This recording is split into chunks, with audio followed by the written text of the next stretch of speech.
All right, Nick, let's talk about the Atlanta Falcons. The Falcons heading into the draft this weekend. There's a lot of question marks on the team as far as a few key players here, but I think there's been one, albeit small, move that the Falcons have made that signaled there could be something much bigger to come, and it could answer a lot of questions for Falcons fans going forward. We'll dive into that and everything behind it in just a second here, but first, I'm Andrew. That's Nick and this is Saturday Morning Inspection.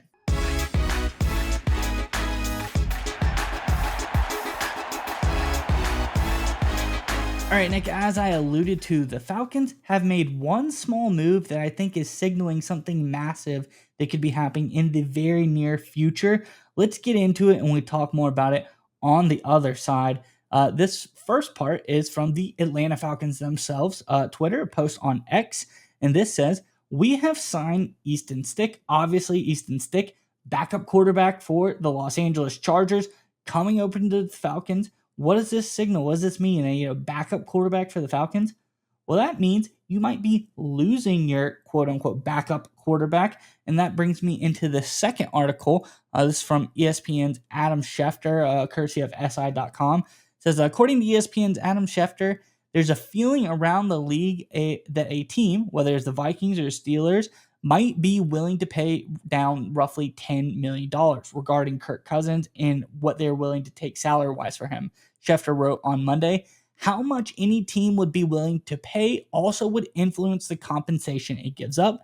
The higher the payment, the lower the draft compensation. The lower the payment, the higher the draft compensation. The Falcons and Cousins, who has a no trade clause, recognizes their future is not together, and how it will play out could very well be influenced by this draft. I think all of these things culminating together, all of this concludes the Falcons are going to get a deal done either before or during the draft for Kirk Cousins. I think we will know by the end of this weekend where Kirk Cousins is going and what kind of deal the Falcons have got for them.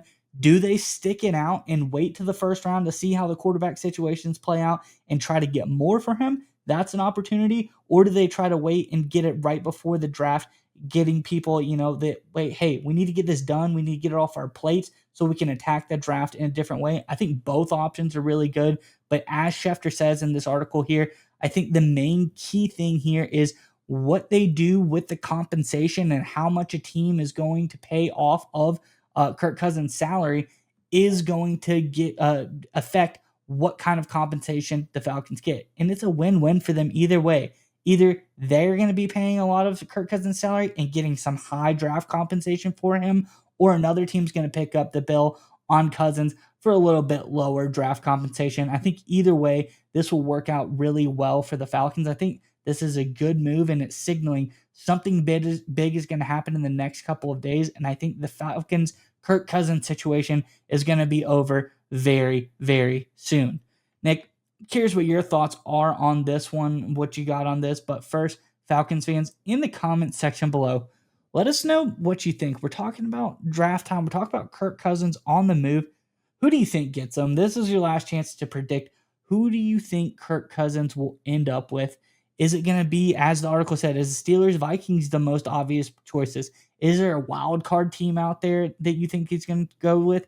Or are you crazy and you think he's just going to stick with the Falcons still and none of this means anything and he's going to be here for the long haul? Let us know your thoughts in the comment section below. But nonetheless, Nick, what are your thoughts on this latest out of Atlanta? So I think you're a little bit more positive than I am in terms of what the Falcons are going to get in return for Kirk Cousins at this point. I think it's pretty late in the game. And I think what the Falcons did by signing Easton Stick is they basically set a theoretical limit, I call a limit order in terms of the worst case scenario. And here's what I mean by this. For anyone who's ever sold or bought a stock, you can put in a limit order. So if you're trying to sell a stock, let's say the stock is crashing, company's doing bad for whatever reason, it's at $100 and it keeps dropping. You're like, okay, I'm busy today. I'm at work all day. I want to sell it if it gets to a certain point. I don't want to wait for it to go to zero. So I'm willing to sell it at, say, $80. So what you do is you set a limit order at $80. And even if the stock drops all the way to zero at the end of the day, the moment it hits $80 before that, that's when you sell. So that way you don't always have to be on your computer. You don't always have to catch it at the right time, right? That's what a limit order is. Easton Stick is essentially a limit order for the Atlanta Falcons. Like, okay, Kirk Cousins' value, just because over time, quarterback positions, everyone's made a lot of moves. I think it's dropping pretty dramatically, right? We look at Geno Smith. He was kind of the ceiling to trade Geno Smith, third round draft pick. I think in reality, when you look at Kirk Cousins' contract, his injury history, he was probably a third round pick was probably the absolute highest that he could get, probably closer to a fourth. Now, as time goes on, it's probably dipping to fifth, maybe even closer to sixth round territory before it's all said and done. So, what the Falcons have done here is that if the worst thing happens, if the stock plummets, if Kirk Cousins' value plummets, then they are able to ship him for whatever they can get in return, and they have a backup quarterback in Easton Stick, right? Because the worst case scenario to Atlanta, to be totally honest, would be if they finally move Kirk Cousins and they get like a late seventh rounder and then they're stuck without a backup, right? Because they obviously want to move Kirk Cousins. They need to cap relief. They want to move on. They want to put that side, distraction away, right? You want to focus all on Michael Penix Jr. I know they've said, hey, we're happy for him to be a backup. If Kirk Cousins is on the Atlanta Falcons for the 2025 regular season as a backup, he is going to be a distraction, whether he means to be or not. It's just going to be a huge problem. The Falcons will move Kirk Cousins one way or the other. They're not going to let him sit on the roster as a backup to their young starter, Michael Penix Jr. So they're gonna have to give up some. They're gonna get something in return, but they're not gonna get nearly what they want. So signing Easton Stick says, okay, if worst case scenario, if the only thing we're able to get is a garbage seventh round pick, at least we still have a backup quarterback, right? Because again, the worst case scenario would be you ship Kirk Cousins and now you don't have a backup. You're like, okay, what do we do now? Who's available? Right? They could be in a weird world where they have to ship Kirk Cousins for a seventh and then trade a fifth to Seattle for Sam Howell or something like that, something crazy stupid, right? The Falcons want to avoid that. So Easton Stick is sort of the break glass. Worst case scenario, if Kirk Cousins gives us almost nothing in return, we have someone who's actually started NFL games as a backup quarterback for us. This is a smart move by Atlanta. Again, the whole Kirk Cousins situation has been a debacle. There's no sugarcoating that. Did not work at all. Appreciate the aggressiveness, appreciate the attempt. Totally did not work. But I give the Atlanta Falcons, the front office, Fontenot, that crew, a little bit of credit here for saying, okay, before the draft, before his value could theoretically plummet and go to zero, let's give ourselves a limit order. And that way, if everything goes terribly, we can at least ship Kirk Cousins for something and still have a backup quarterback to our starter, Michael Penix Jr. Yeah, and I think, where you're coming from, it's probably right, is somewhere around there. Do I think seventh? I would hope they could get more for him. I hope that, there's a high pressure situation draft weekend, I think culminating. Maybe things are flowing. Maybe there's other compensation, maybe swap picks, something around those lines. Ideal for me would be that they're able to get somewhere around like a fifth round pick for him. That's, what it seems like you could get in regards to that. But the bottom line here is I think that Easton Stick being signed to the Falcons indicates something is going to happen here, and it's going to happen very quickly. Regardless, like you said, this has been a failure. This Kirk Cousins experiment, it did not work out. I'm glad they were aggressive last draft and said, hey, let's go ahead and get Michael Penix. We're not going to have an opportunity where we draft in the top 10 anytime soon. Let's go ahead and grab the guy that we want.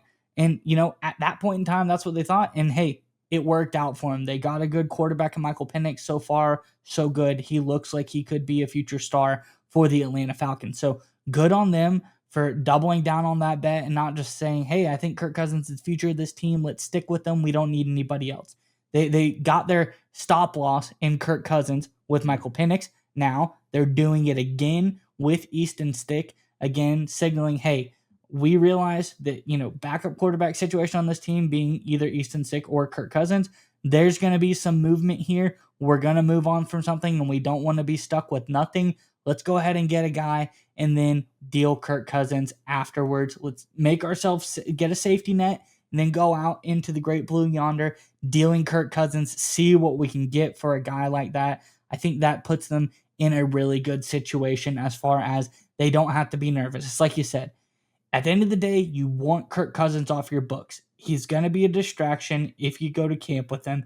It's going to be a guy where if there's a down game, everyone's like, well, maybe Kirk Cousins got better all of a sudden. Should we go put that guy back in? No, that's not the case. You need to ride out with Michael Penix. That's a much better option here. We saw what Kirk Cousins gave you, and it's not really anything that you want. So I think we're in a good spot as far as the Falcons gonna move Kirk Cousins. It's gonna be here very shortly. They've set themselves up for success to even if the bottom of the deals fall out and they get absolutely bare minimum from him in return, they're not stuck with, no backup quarterback. They've done their due diligence in that regard. So again, smart business move by the Falcons, setting their stop loss, getting Easton Stick once again, showing that they know what they're doing and they know how to make this deal. And they're going into this aggressively saying, we're going for broke. We're getting rid of Kirk Cousins no matter the cost. So I love this by the Falcons. I like that this era of the Falcons is going to finally be over. They're going to be able to move on with the rest of the trajectory of their team, not having to worry about Kirk Cousins.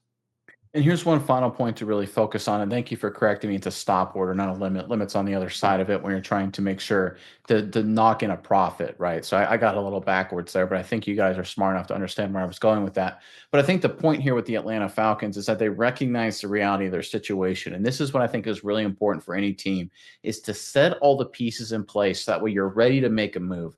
I think a lot of teams, and I think it's just human nature in general, you see this with businesses and other organizations, they kind of want to make a move. They don't put everything in place. They don't clear the deck. They don't have their backup plan ready. They're just like, gosh, if only someone calls us and gives us something, okay, we'll move off of Kirk Cousins. Well, you still need to have your backup in place. You still need to have all these other situations handled. And the Atlanta Falcons went out and did that. And there's a lot of teams. And look, historically, to be totally honest, the Atlanta Falcons are one of those teams that have struggled with this. I think the Raiders for a long time are like this as well, where the Jets certainly still are this way, where they're like, we want to make this move. We want to do this, but they don't set themselves up for success. They don't give themselves the infrastructure they need. They don't give the backup quarterback in place. They aren't open about salary cap adjustments, whatever it may be. This time around, the Atlanta Falcons are taking the right approach. They put the backup in place. That way, again, if the knife falls, if Kirk Cousins' value plummets, you've got that stop loss in there, just like you said. Worst case scenario, you're able to ship them for a really late round pick, and you have your backup in place. You avoid the disaster, right? A lot of success in the NFL in a weird world is avoiding disaster. And give the Falcons some credit here. They did a great job ahead of the draft, making sure to avoid it.